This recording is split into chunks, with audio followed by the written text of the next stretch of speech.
আসসালামু আলাইকুম। ফটোশপের নতুন একটি টিউটোরিয়ালে আপনাদের সবাইকে স্বাগতম। আমি আপনাদের সাথে আছি মোহাম্মদ আলামিন। আজকে আমরা শিখতে যাচ্ছি হেয়ার মাস্কিং। আপনারা স্ক্রিনে একটি পিকচার দেখতে পাচ্ছেন। মূলত এই ইমেজটাকে আজকে আমরা মাস্কিং করব। ইমেজের পিছনে দেখতে পাচ্ছেন মাল্টি কালার ব্যাকগ্রাউন্ড। আমরা এই টাইপের ব্যাকগ্রাউন্ড খুব সহজেই রিমুভ করতে পারি কিছু টেকনিক অ্যাপ্লাই করে। আমরা মাস্কিং করার ক্ষেত্রে সর্বপ্রথম যে চিন্তাটা আসে আমাদের মধ্যে, আমরা হয়তো ইরেজ মাস্কিং করব অথবা রিফাইন মাস্কিং করব, কিন্তু এই দুইটা নিয়মের বাহিরেও আরও কিছু টেকনিক আছে মাস্কিং করার। তো আজকে আমি শেখাতে যাচ্ছি খুব সহজ টেকনিকে চ্যানেলের মাধ্যমে মাস্কিং করে আমরা এই টাইপের ব্যাকগ্রাউন্ড কিভাবে রিমুভ করতে পারি। আজকের এই ভিডিওটি বেশি একটি লম্বা হবে না। আপনি যদি পুরো ভিডিওটি দেখেন তাহলে অবশ্যই নতুন কিছু শিখতে পারবেন ইনশাআল্লাহ। তো চলুন তাহলে ভিডিওটি শুরু করা যাক। প্রথমে আমার ফটোশপটি ওপেন করে নিলাম, অ্যাডোব ফটোশপ সিসি। তারপর ইমেজটাকে ফটোশপে নিয়ে আসলাম। তো এখানে দেখতে পাচ্ছেন প্রথমে আমরা ক্লিপ ইন পাথ করে নিয়েছি। আমি আগে থেকে করে নিয়েছি। আপনারা সুন্দর করে এভাবে চুলের বাহির দিয়ে ক্লিপ ইন পাথ করে নেবেন। তারপর যে কাজটি করতে হবে, কন্ট্রোল জে প্রেস করে একটি ডুপ্লিকেট লেয়ার তৈরি করে নিতে হবে। আজকের এই মাস্কিংটা আমরা ইরেজ মাস্কিংও করব না, ইভেন রিফাইন মাস্কিংও করব না। আজকে আমরা করব চ্যানেল মাস্কিং। তো এর জন্য প্রথমে আমরা চ্যানেলটা নিয়ে আসব। তো এখান থেকে আমরা চলে যাব উইন্ডো মেনুতে। তারপর এখানে দেখতে পাচ্ছেন চ্যানেলস। তো এখানে ক্লিক করব। এটাকে আমরা নিয়ে আসলাম। আমরা সব সময় এটাকে লেয়ারের পাশে রেখে দেব, যাতে চ্যানেল থেকে লেয়ারে সুইচ করতে আমাদের সমস্যা না হয়। তো এই প্রথম লেয়ারে রেখে আমরা চ্যানেলে চলে যাব। তো এখানে দেখতে পাচ্ছেন ব্লো রয়েছে, তারপর গ্রিন, রেড, 8GB। আমি যদি ব্লোতে ক্লিক করি তো দেখতে পাচ্ছেন আমাদের দেখতে হবে কোন চ্যানেলে ব্যাকগ্রাউন্ডের সাথে আমাদের ইমেজের যে হেয়ারটা রয়েছে এইটা একটু সেপারেট লাগে। এখানে আমরা ব্লোটা যদি ক্লিক করি তো তেমন একটা সেপারেট নেই। Hair colour plus background colour প্রায় সেম। আমরা আরও দেখব কোন চ্যানেলে আরও বেশি সেপারেট লাগে। আমি যদি গ্রিন ক্লিক করি তো দেখতে পাচ্ছেন, রেডে যদি ক্লিক করি এটাকে একটু সেপারেট লাগতেছে, যেমন আমাদের হেয়ারগুলো একদম সাদা হয়ে আছে। এটাকে আমাদের ব্যাকগ্রাউন্ড রিমুভ করতে খুব ইজি হয়ে যাবে। তারপর যে কাজটি করতে হবে, এই রেড চ্যানেলটাকে আমরা একটু কপি করে নেব। এভাবে ড্র্যাগ করে ধরে এই কপি বাটনে রাখলে এটা কপি হয়ে যাবে। তারপর আমরা চলে যাব ইমেজ মেনুতে। তো এখানে যদি দেখতে পাচ্ছেন অ্যাডজাস্টমেন্ট লেয়ার, তো এখান থেকে আমরা চলে যাব লেভেলসে। তো লেভেলসে আমরা ক্লিক করে দেব। ক্লিক করার পর এখানে কিছু পয়েন্টার দেখতে পাচ্ছেন। আমরা যদি এই পয়েন্টটাকে আমরা লক্ষ্য করি, এটাকে ধরে যদি আমি এভাবে ড্র্যাগ করি রাইট সাইড দিকে, তো দেখতে পাচ্ছেন আমাদের যে পিছনে ব্যাকগ্রাউন্ডটা আছে এটা কিন্তু আস্তে আস্তে ডার্ক হয়ে যাচ্ছে। এটা আমরা ততক্ষণ পর্যন্ত নিব যতক্ষণ পর্যন্ত আমাদের চুলটা ঠিক আছে, ব্যাকগ্রাউন্ডটা ডার্ক হতে থাকে। দেখতে পাচ্ছেন আমি যদি রাইট সাইড দিকে আরেকটু ড্র্যাগ করি তো দেখতে পাচ্ছেন আমাদের ব্যাকগ্রাউন্ডটা কিন্তু ব্ল্যাক হয়ে যাচ্ছে। জাস্ট আমি এতটুকু রাখলাম, এর থেকে বেশি গেলে কিন্তু আমাদের চুলগুলো খেয়ে যাবে, সেক্ষেত্রে মাস্কিংয়ের কোয়ালিটি লেস হয়ে যাবে। তো এতটুকু রেখে আমি ওকেতে ক্লিক করে দেব। তারপর কিবোর্ড থেকে কন্ট্রোল প্রেস করে এই চ্যানেলের উপর ক্লিক করে এটাকে আমরা সিলেকশন করে নেব। দেন আমরা এই চ্যানেলটাকে ডিলিট করে দেব। তারপর আমরা সুইচ করব লেয়ার অপশনে। তো লেয়ার অপশনে ক্লিক করলাম। তারপর এখানে দেখতে পাচ্ছেন লেয়ার 1, জাস্ট এখানে আমরা অ্যাড লেয়ার মাস্ক করে দেব। তারপর ব্যাকগ্রাউন্ড লেয়ার সিলেক্ট রেখে এখান থেকে আমরা সলিড কালার নেব। ধরেন আমরা ব্ল্যাক কালার নিলাম। তারপর এখানে দেখতে পাচ্ছেন আমাদের ইমেজ সহ ডার্ক হয়ে গেছে। ডোন্ট ওয়ারিস, আমরা এখান থেকে আমরা ক্লিপ ইন পাথ যে করে রেখেছিলাম, জাস্ট এটাকে আমরা সিলেকশন করব। সিলেকশন করে এটাকে আমরা 0.5 ফেদার দিয়ে নিব। ফেদার দেওয়ার জন্য আমরা চলে যাব সিলেক্ট মেনুতে। তারপর এখান থেকে দেখতে পাচ্ছেন মডিফাই, তারপর এখানে নিচে আছে ফেদার, জাস্ট এখানে ক্লিক করে 0.5 ফেদার দিয়ে নিব।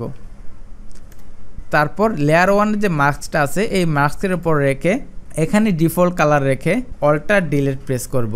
তো দেখতে পাচ্ছেন আমাদের ইমেজটা কিন্তু চলে আসছে। আমাদের মাস্কিং এখনও কমপ্লিট হয়নি। তো এখানে দেখতে পাচ্ছেন ব্যাকগ্রাউন্ড রয়েছে, এখানে কিছু ডাস্ট রয়েছে, এগুলো আমরা খুব সহজে রিমুভ করে দেব। এজন্য কিবোর্ড থেকে আমরা অল্টার বাটন প্রেস করে লেয়ার 1 মাস্কের উপর ক্লিক করে দেব। তো এখানে দেখতে পাচ্ছেন এগুলো হচ্ছে ডাস্ট, ময়লা, আর এগুলো হচ্ছে ব্যাকগ্রাউন্ড। তো আমরা যে পাতটা করে রেখেছিলাম আমাদের চুলটা কিন্তু একটু খেয়ে গেছে। তো এটাকে আমরা কিভাবে ফিরিয়ে আনতে পারি, তো এখানে দেখতে পাচ্ছেন ডটস টুল। তো এই ডটস টুলে আমরা ক্লিক করব। দেন এখান থেকে আমরা সিলেক্ট করে দেব হাইলাইট। হাইলাইট দেওয়ার পর এখানে দেখতে পাচ্ছেন এক্সপোজার রয়েছে, এটাকে আমরা 30% করে দেব। দেন এটাকে আমরা সুন্দর করে ব্রাশ করে দেব।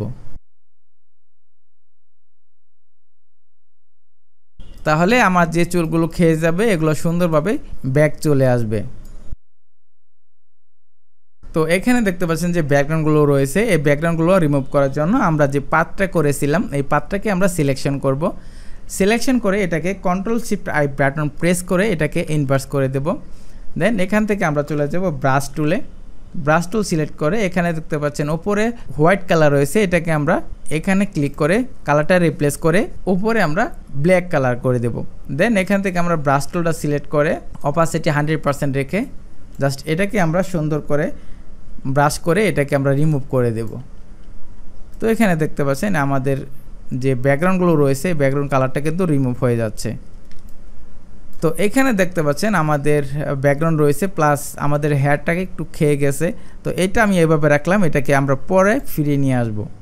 তো এই ছিল কাজ। তো এখন আমরা দেখতে পাচ্ছেন যে এইখানে যে ডাস্টগুলো রয়েছে এগুলো আমরা লেসার টুলের মাধ্যমে সিলেক্ট করে এটাকে আমরা ডিলিট করে দেব। উপরে ব্ল্যাক কালার, এক্ষেত্রে অবশ্যই উপরে হোয়াইট কালার থাকতে হবে। হোয়াইট কালার রেখে এভাবে সিলেক্ট করে ডিলিট বাটন প্রেস করলে এগুলো ডিলিট হয়ে যাবে। তারপর আমরা আবার অল্টার বাটন প্রেস করে আমরা লেয়ার 1 মাস্কের উপর ক্লিক করব। এই নিচে দেখতে পাচ্ছেন আমাদের পারফেক্ট চুলগুলো আসে নাই, এটাকে আমরা রিফাইনের মাধ্যমে সুন্দর করে নিয়ে আসব। এর জন্য কিবোর্ড থেকে শিফট বাটন প্রেস করে আমরা চলে যাব সিলেক্ট মেনুতে। এখানে দেখতে পাচ্ছেন সিলেক্ট এন্ড মাস্ক, এখানে আমরা ক্লিক করে দেব। ক্লিক করার পর আমরা এটাকে করে দেব অন ব্ল্যাক। তারপর এটাকে আমরা সুন্দর করে এভাবে ব্রাশ করে দেব। তো দেখতে পাচ্ছেন আমাদের ব্যাকগ্রাউন্ডটা সুন্দরভাবে রিমুভ হয়ে গেছে। তারপর ওকেতে ক্লিক করব। এখন আমাদের মাস্কিং কিন্তু শেষ হয় নাই, হেয়ারের সাথে কিছু ডাস্ট রয়েছে, আমরা এটা দেখা যাচ্ছে না, এটা আমরা কিভাবে দেখব বা চেক করব। এর জন্য আমরা চলে যাব অ্যাডজাস্টমেন্ট যে লেয়ার আছে এখানে ক্লিক করব। দেন এখানে দেখা যাচ্ছে স্টোকে আমরা ক্লিক করে দেব। তারপর এখানে দেখতে পাচ্ছেন কালার, এই কালারটা চেঞ্জ করে আমরা রেড কালার করে দেব। দেন এখানে দেখতে পাচ্ছেন পজিশন, এখান থেকে আমরা আউটসাইড করে দেব। তারপর ওকেতে ক্লিক করব। এই রেডগুলো যে দেখতে পাচ্ছেন এগুলো হচ্ছে সবগুলো ডাস্ট, এইগুলো আমরা রিমুভ করে দেব। তো এগুলো রিমুভ করার জন্য আমরা চলে যাব এখান থেকে দেখতে পাচ্ছেন ব্রান্ড টুল। তো এই ব্রান্ড টুলে আমরা ক্লিক করব। তো এখান থেকে আমরা সিলেক্ট করে দেব শ্যাডো। সিলেক্ট করে এক্সপোজার আমরা 30% করে দেব। তারপর এটাকে আমরা সুন্দর করে ব্রাশ করে দেব। এটাকে আমরা ইরেজ বা ব্রাশ টুল দিয়েও ডাস্টগুলো রিমুভ করতে পারতাম, কারণ হচ্ছে আমরা যদি এই ব্রান্ড টুল দিয়ে করি তাহলে আমরা চুলের ভিতরে গেলেও এই চুল কিন্তু নষ্ট হবে না, চুলের ভিতরে যে শ্যাডোগুলো আছে জাস্ট ওগুলোই রিমুভ হয়ে যাবে। তো এর জন্য আমরা ব্রান্ড টুলও ইউজ করলাম। তো দেখতে পাচ্ছেন আমি যদি চুলের ভিতরে নিই তাহলে কিন্তু চুল রিমুভ হচ্ছে না, এই যে চুলের ভিতরে যে ডাস্টগুলো আছে জাস্ট এগুলোই রিমুভ হয়ে যাবে।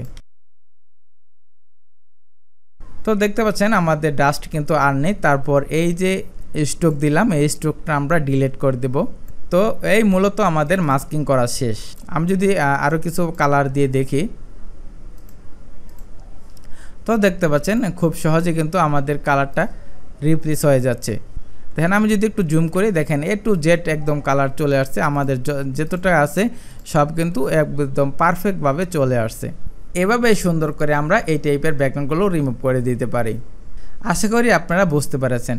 তো এই ছিল আমাদের আজকের ভিডিও। আশা করি এই ভিডিও থেকে কিছু হলেও শিখতে পেরেছেন। যদি কিছু শিখে থাকেন তাহলে অবশ্যই একটি লাইক দিবেন, কমেন্টস করে জানাবেন ভিডিওটি কেমন লাগলো, আর আপনার ফ্রেন্ডদের সাথে ভিডিওটি শেয়ার করতে একদমই ভুলবেন না। এই ধরনের নতুন নতুন ভিডিও পেতে আমাদের চ্যানেলটি সাবস্ক্রাইব করে রাখতে পারেন, অবশ্যই আপনার উপকারে আসবে। সবাইকে 5 ওয়াক্ত নামাজ পড়ার অনুরোধ রেখে আজকের মতো এখানেই বিদায় নিচ্ছি।